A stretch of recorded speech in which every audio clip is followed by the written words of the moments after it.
Sarah Lane. I was born in San Francisco, and I'm a soloist with American Ballet Theater. I've lived a lot of different places. I was born in San Francisco. My family moved when I was 1 to Pennsylvania. We moved from there when I was 3 to Memphis, Tennessee, and then when I was 11, we moved to upstate New York. I have so many good memories, but I had one performance. It was a freelance performance that I did of Giselle. It was a really special performance, but like I said, there's a lot of performances that thinking about would make me smile or that I have good memories of. So before I go onto stage, I guess I have a lot of excitement, and a lot of that excitement can feel like nerves, but it's more, I'm very perfectionistic. I get very focused. I also like to get into my character, so I try to really get into the style of what I'm about to do. And you have nerves before you go onto stage, but once you get onto stage, you should feel really free. When I worked with Black Swan as the primary dance double for Natalie Portman, I realized that dancing for film and for live performance is very different.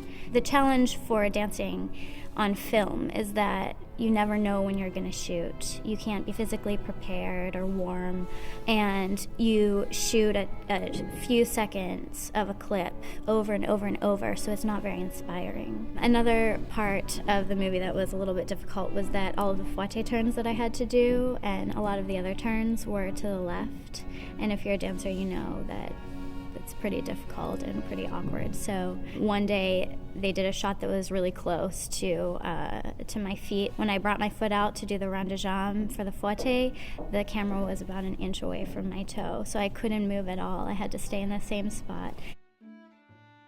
The thing about live performance is that there's a lot more nerves that go along with it because you only have one chance. You go out there and whatever happens, happens. You're never going to get it back, you know?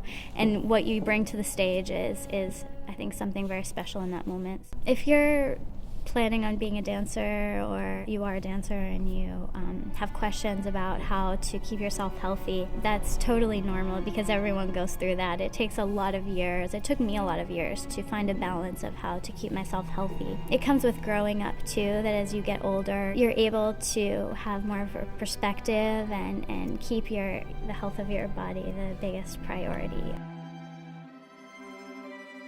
I think in today's culture, I think a lot of the artistry has gotten lost.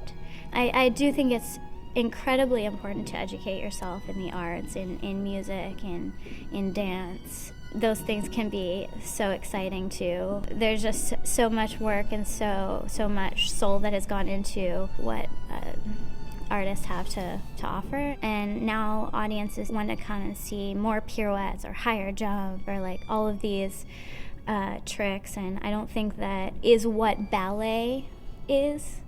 And I want people to really understand what ballet is and not get carried away by all of those tricks. Those things are great, and you need to have technique and you need to be able to do those things, but there's also a line where the artistry can't get lost.